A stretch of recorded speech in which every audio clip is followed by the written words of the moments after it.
कहानी की शुरुआत में हम एक जेकब नाम के अंतरिक्ष यात्री को देखते हैं जो एक सोलो मिशन पर काम कर रहे हैं।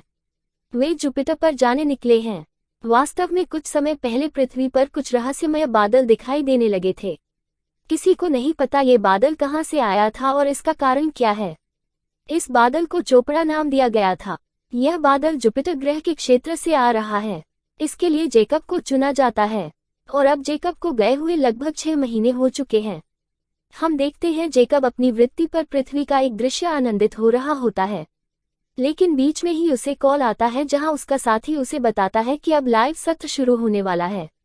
वहीं पृथ्वी पर हम देखते हैं उसकी कमांडर अफसर तुमा और बाकी सारी टीम उसका लाइव देखने के लिए आई है। इस लाइव सत्र में दुनिया भर के लोगों का कुछ सवाल है जो जेकब को पूछे जाएंगे।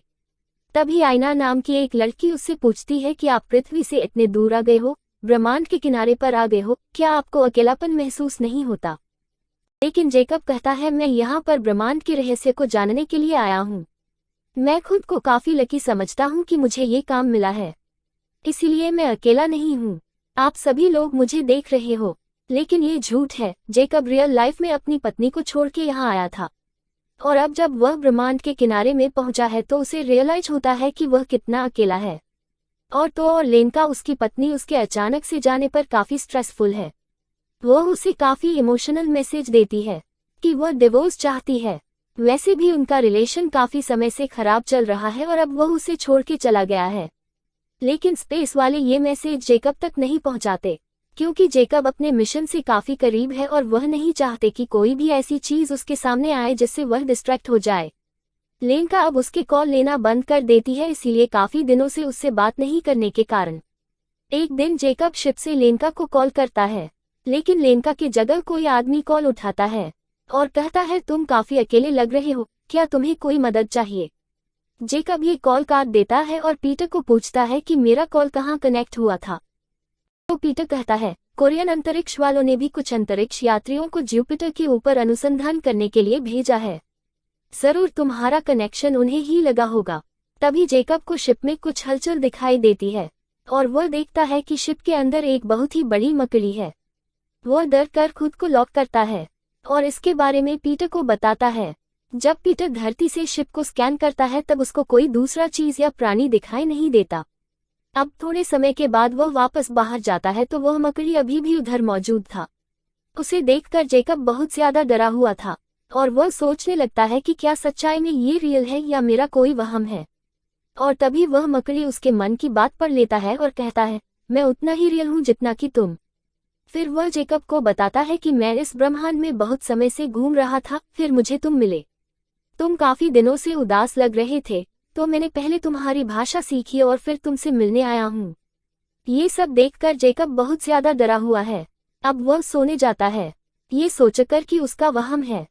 अगले दिन उठने पर मकड़ी उधर ही होता है और वह मकड़ी से नॉर्मली बात करने लगता है। उससे कोई खतरा नहीं है, ये सोचकर जेकब अपना काम करने जाता है। कुछ समय के बाद शिप में उसे लेनका दिखाई देती है और हम एक फ्लैशबैक देखते हैं जहां लेनका बार बार जेकब के जाने से परेशान है।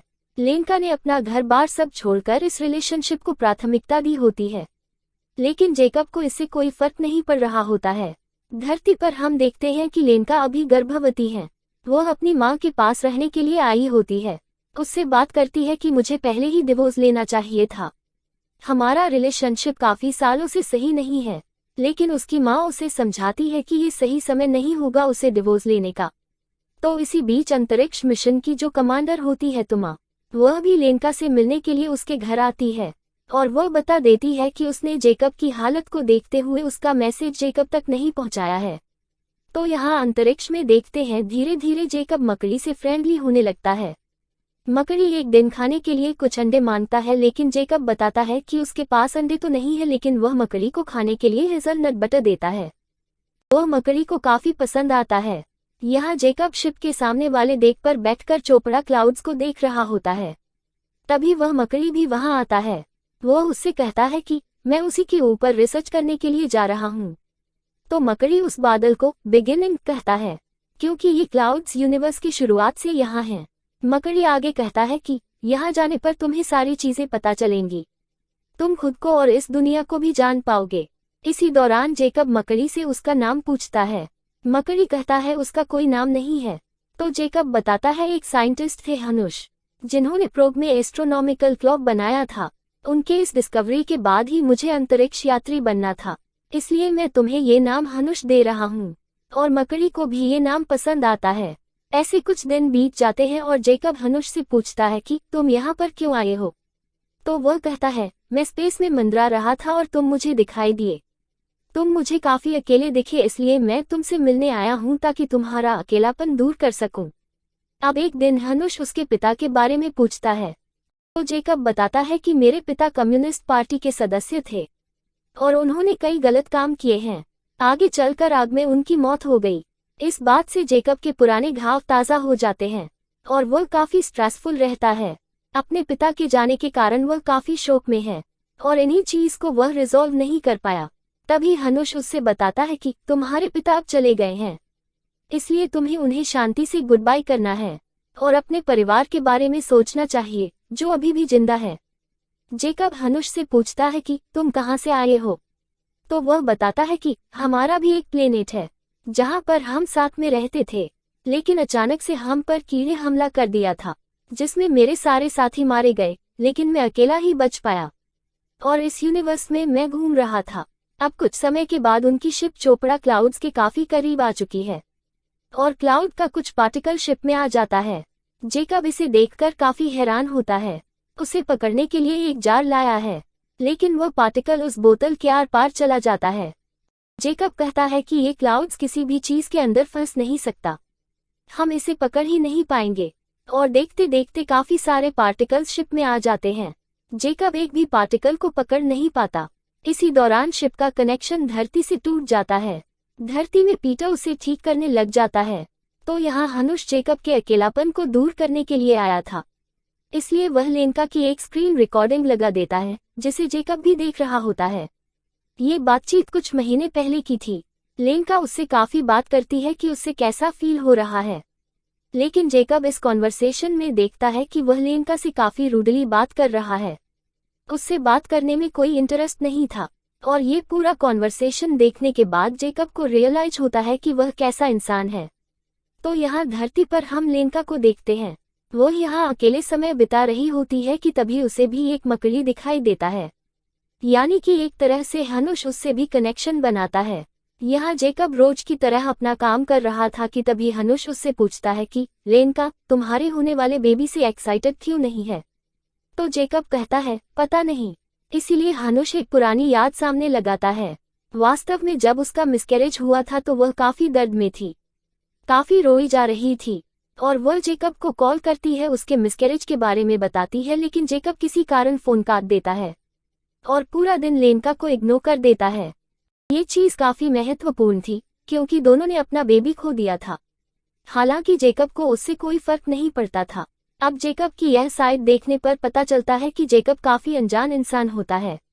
इसी तरह हनुश जेकब की एक एक करके काफी सारी यादें प्ले करता है और उसे पता चलता है कि जेकब ने लेनका के साथ किए हुए सभी वादे तोड़ दिए हैं और बार बार लेनका को हट हुई है और यह बात जेकब को भी एहसास है, इसलिए कहीं न कहीं वह खुद को भी अकेला महसूस करता है।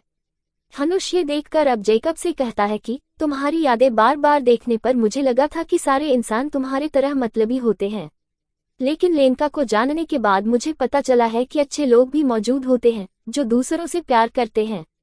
लेकिन तुमने लेनका को जानने की कोई कोशिश ही नहीं की और तुम्हें भी यह बात पता है, इसलिए तुम आज अकेला महसूस कर रहे हो।